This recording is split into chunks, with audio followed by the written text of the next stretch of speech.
My name is Elena. I'm 43 years old. I live in Seville. And for a very long time I believed my life was exactly what it was supposed to be.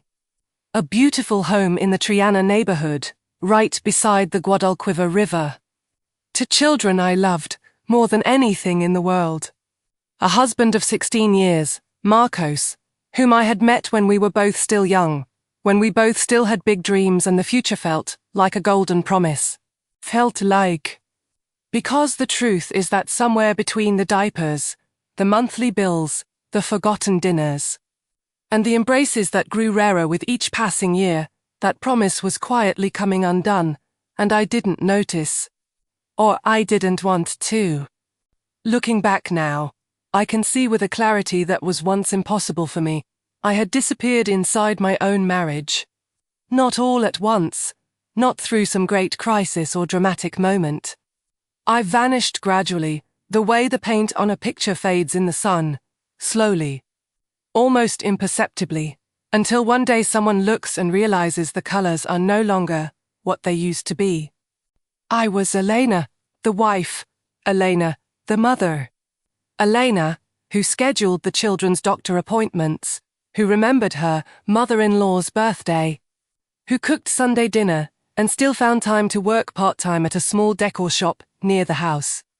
But Elena, the woman who loved to paint watercolors on Saturday mornings, who dreamed of one day visiting Morocco, who laughed loudly and danced flamenco at neighborhood celebrations when she was 20, that Elena had disappeared without a trace.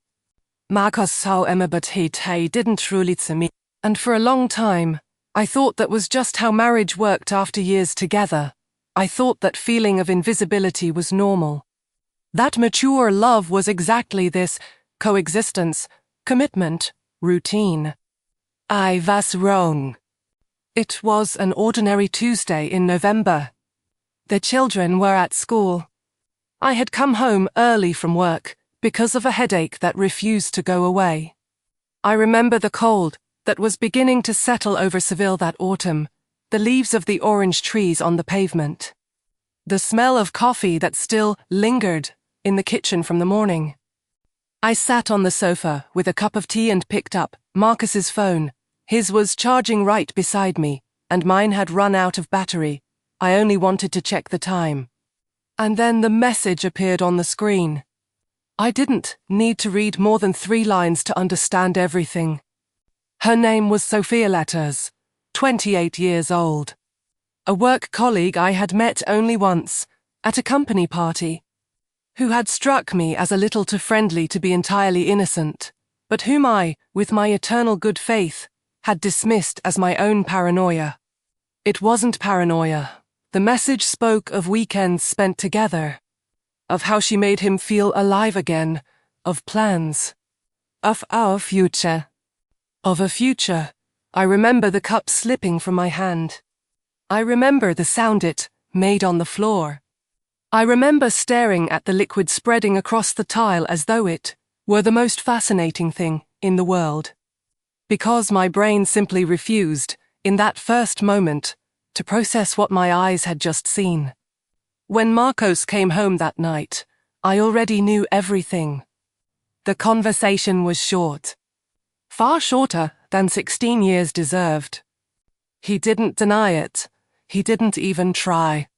He said he was in love, that he hadn't felt happy for a long time, that he needed a fresh start. And then he said the sentence that played in my head for months, repeating like a scratched record in the middle of the night. Elena, you are a good woman. But I need something different. Something different. I was something he needed to be free of. Texto padrão won't romanticize what next. That would be dishonest of me. The months that followed were the hardest of my life. Marcos moved out in less than 2 weeks. He went to live with her, in a new apartment, in a neighborhood I'd never frequented. As though erasing the geography might also erase the guilt. I stayed with the children, with the house, with the bills, with the impossible explanations to give, with the nights I cried in the bathroom so the boys wouldn't hear. Miguel was 12, Rodrigo, 8. Explaining to an 8-year-old child why his father no longer sleeps at home is one of the hardest things a mother can do. Rodrigo asked if it was his fault. That question split my heart in two in a way I still feel when I remember it. Of course not, my love. It never was. But who was telling me it wasn't my fault? Because deep down, in the darkest hours of the night, I asked myself, what did I do wrong? Why wasn't I enough? Which part of me was too broken to be loved? Those questions are cruel. They are Elise. But they come regardless, and they come with a brutal force when you are alone. With a shattered heart, staring at the ceiling of a room that suddenly feels too large for one person. There were days I couldn't eat. Days I dropped the children at school on autopilot and came home to lie on the sofa without being able to move. Days when my sister, Lucia, had to come to Seville because I simply wasn't functioning. She stayed for 3 weeks. She slept in my bed, held my hand, forced me to eat soup when I said I wasn't hungry. Lucia is for years older than me, and during that time she was my anchor, my compass, the only thing keeping me upright. I am grateful to her every single day of my life. It happened in February, 3 months after the separation.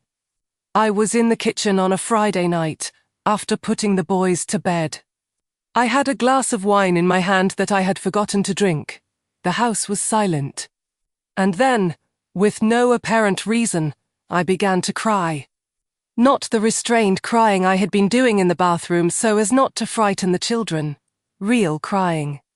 Deep, prolonged, the kind that comes from the stomach. I cried for myself, for everything I had given. For all the years I had spent erasing pieces of myself to fit into a space that, in the end, was never truly mine. And when the crying stopped, and it did stop, as all crying eventually does, something had changed. I can't quite explain it. It wasn't a cinematic revelation. It wasn't a voice from the sky. It was more like exhaustion turning into decision. A tiredness that suddenly finds a direction. I was tired of feeling discarded. Tired of asking what was wrong with me. Tired of organizing my pain around a choice another man had made, so I decided I was going to stop. I was going to stop defining my worth by the way Marco saw me. I was going to stop waiting for life to return to what it was, because it wouldn't, and perhaps I didn't even want it to anymore. I was going to start asking myself, for the first time in a long while, who is Elena? Not the wife, not the mother, not the abandoned woman. Elena, the person. What does she want? What does she still have to offer the world and herself? That February night was the beginning of everything. I started small. Because when you are rebuilding yourself after a collapse, anything too large brings it all crashing down again. I went back to painting watercolors. It sounds small. But for me it was enormous. I bought a simple kit at a craft shop near home. Sat at the kitchen table one Saturday afternoon, while the boys played in their room, and simply painted. I wasn't trying to be good at it. I wasn't trying to impress anyone. I was just doing something that had been mine before it belonged to anything else. It took 3 sessions before I smiled while painting. Bat smiled. I also started walking in the mornings. Every day, before taking the children to school, I went out for 40 minutes along the riverbank, the morning cold on my face. The Guadalquivir, with that golden light Seville has, the kind the rest of the world doesn't know exists. The ducks, the sound of the water, the silence that is different from the empty silence of the house, a silence full of world. Those 40 minutes each day brought me back to life more than anything else I could have done. I began seeing a therapist. Her name is Carmen, a woman with white hair and very intelligent eyes who listened to everything without judgment and asked questions. That kept me awake thinking for days. It was with her that I began to understand that my marriage had been unwell long before Sophia appeared. That I had become visible, not only to Marcos, but to myself. That the betrayal, as cruel as it was, had thrown open a door I had kept shut for years. Elena, she told me once, sometimes what looks like destruction is actually demolition. You are tearing down a building that no longer served you so you can build one that does. I kept that sentence. I still have it, written on a sticky note attached to the frame of my bedroom mirror. There is something nobody talks about when it comes to separations: social loneliness. When a couple splits up, mutual friends find themselves in an impossible position. Some take sides. Others quietly disappear, without any fuss, as though your pain were contagious. I lost 3 couples we had seen regularly for years. Not dramatically, nobody told me I don't want to be your friend anymore. The invitations simply stopped coming. The messages grew sparser. And one day I realized months had gone by without a word from them. It hurt more than I expected. But it also revealed who the real friends were. My friend Pilar, whom I had met through the parents' group at Rodrigo's school, was one of the first to call when she found out. She showed up at my door with a homemade cake and said, "You don't have to tell me anything. Can I just stay and keep you company?" We spent 2 hours sitting in the kitchen without mentioning Marcos once. We talked about the children, about a series she was watching, about a renovation she wanted to do in her kitchen. It was exactly what I needed. I also grew closer to a work colleague, Isabel, who had gone through a separation 5 years earlier and who said things to me that only someone on the other side can say. The first year is the hardest. But on the other side of it is a version of you that you haven't met yet. And she is stronger than you imagine. She was right. It would be impossible to tell this story without talking about Miguel and Rodrigo. Children are at once the greatest source of strength and the heaviest weight in a separation. You rise for them and, at the same time, carry the burden of not wanting them to see you fall. But I learned, gradually, that pretending to be fine 100% of the time wasn't honest. And that my children were more perceptive than I gave them credit for. One evening, Miguel, who had just turned 13 and was in that phase of few words that teenagers go through, came to find me in the kitchen while I was washing the dishes. He stood beside me for a moment, and then he said, without looking at me, "Mum, you're getting better." He didn't ask. He stated. I turned to him with eyes full of tears and said, "I'm trying." He shrugged with that way only teenagers have, as though the most profound thing in the world were too simple to comment on, and went back to his room. But those 3 words stayed with me for weeks. You're getting better. My 13-year-old son had noticed something I could barely see in myself. 6 months after the separation, my life had changed in ways I hadn't planned, but which, looking back, seemed almost inevitable. The work at the decor shop had given me a new perspective. Dona Amparo, a woman in her 60s with impeccable aesthetic taste and a life story that could fill 3 books, began giving me more responsibility. I realized I had a genuine talent for what I was doing, creating environments, combining textures and colors, making a space tell a story. I started studying interior design online, in evening courses, after the children were asleep. It was late, I was tired, but there was something in it that energized me in a way I had forgotten was possible. I also started going out more. Not to meet anyone, that was the furthest thing from my mind, but to reconnect with the city I loved and had stopped seeing. I went to exhibitions, small theatre performances in the historic centre, free concerts at the Plaza de España. I went alone, most of the time, and discovered that being alone and feeling lonely are completely different things. I was alone, but I was not lonely. That distinction, which seems small, changed everything. There is something about my city that helped me through that time. Seville is a city that knows loss. That was conquered and reconquered. That watched empires come and go and remained standing. That has a music, flamenco, built entirely from pain transformed into art. The Dune Day, that word the people of Seville used to describe the mysterious force that appears in flamenco at its most intense moments, I began to understand what it truly means. Dune Day doesn't come from joy, it comes from depth.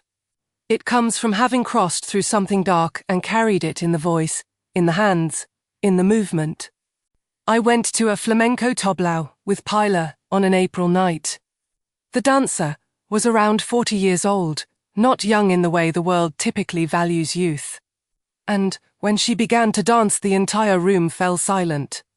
There was something in her that had nothing to do with technical perfection. It was presence. It was life, lived. It was pain that had become dignity. I cried that night, again, but in a different way, not from sadness, but from recognition. As though that woman dancing were telling me something I needed to hear. We survived. And we survived whole. Exactly 1 year after that Tuesday in November, I was at home on a Sunday afternoon. The boys were with their father, Marcos, and I had reached a custody arrangement that worked, driven more by love for them than by anything else. I had learned to separate what I felt about him from what I needed to be for my children. It wasn't easy. But it was necessary. Then the doorbell rang. I opened the door without thinking more cruvid itivas Marcos. Not the confident, self-assured Marcos who had left. This was a different man. He had aged in a way that surprised me, not badly, just realistically. His eyes were red. His hands, which I knew so well, were restless. He said, "Elena, can I come in?" I looked at him for a moment. And then I said, "No, not with cruelty." Without shouting, without drama. I said it with a calm I hadn't expected to find in myself. "But I need to talk to you," he said. His voice was broken. She left. It was all a terrible mistake. I didn't know what I had until I lost it. There were tears in his eyes. A year earlier, this would have been the moment I had imagined during sleepless nights. The moment he would come back remorseful and I would be there, waiting, ready to forgive. But the year had passed. And I was no longer that woman. I stayed in the doorway. I didn't invite him in. I spoke with him for a few minutes right there, with the November sun coming in through the street in Triana. I told him I was sorry things hadn't worked out for him. And itivas truberanus. The bitterness had left with the tears of that February night. But I also told him there was no room for what he was asking, not explicitly, perhaps not even consciously, but what he was there asking for. "Marcos, you didn't lose something that existed. You lost something that had long since ceased to exist between us. And I wasted time trying to repair something that was already beyond repair." He looked at me as though I were a different person. "And I wish you well, genuinely, but my door is not the one you need to be knocking on." I closed the door gently, firmly, without hesitation. I walked to the kitchen, put the kettle on, and sat down at the table. I looked at the watercolors I had hung on the wall, flowers from Lucia's garden. The view of the river from an angle I loved, Rodrigo's sleeping face that I had painted from memory on a night of inspiration, and I smiled, not from victory, not from revenge, from peace. What I learned. If you are reading this right now and you are in the middle of a pain similar to the one I described, there are things I want you to know. The pain does not last forever. It feels like it will, but it doesn't. There is a bottom to it, and when you reach it, the only direction possible is up. The trouble is that you can't know you've hit the bottom until you start rising. You were not replaced because something was missing in you. That is the cruelest lie a situation like this makes us believe. You were chosen by a life that no longer fit within you. And that is about his limitations, not about your worth. Rebuilding yourself has no deadline. I spent months feeling like I should be over it faster. Like something was wrong with me because it still hurt. There wasn't. Pain is not weakness. It is evidence that you truly loved. Small things save you. The walks by the river. The watercolors. Breakfast with the children. A phone call from a friend. The cake Pilar brought to my door asking for nothing in return. It's the small things that keep you standing when the big ones feel impossible. The version of you that will emerge on the other side of this is someone you will be glad to meet. I didn't know who I was outside the role of wife. Now I do, and she is more interesting, more courageous, more complete than I ever imagined she could be. Forgiveness does not mean taking someone back. I forgave Marcos. Genuinely. I didn't do it for him, I did it for myself. Because bitterness is an anchor, and I was ready to swim. Forgiving didn't mean opening my door. It meant setting down the weight. Today I am Elena, just Elena. I need no further qualifiers. I am 43 years old. I live in Seville. I work in interior design. I opened a small consultancy 3 months ago with a business partner I met in one of the courses. And things are growing in a way that surprises and delights me. I paint watercolors every Saturday morning. I walk along the Guadalquivir. I dance flamenco. I went back to classes after 15 years away, and my teacher said I have Dune Day. I smiled for an entire day when she said that. Miguel is 14 now and 2 months ago asked me to teach him how to make the scrambled eggs I make. We spent an afternoon together in the kitchen, and he burned them on the first try and we laughed for 20 minutes. Rodrigo's tears, as children do. Just recently he asked me if I was happy. I said yes. He looked at me with those big eyes of his and said, "Good, because you seem different now. More like yourself." 8 years old, more like yourself that children see everything. I don't know what the future holds. I don't know if I will fall in love again, if I will build something with someone, if life will take paths I cannot yet imagine. But I know that whatever comes, it will find me whole. And that, being found whole, is everything I needed to learn. To every woman who is right now in the middle of a night that seems to have no end, the sun rises over the Guadalquivir every morning. It rises for you too. Hold on a little longer.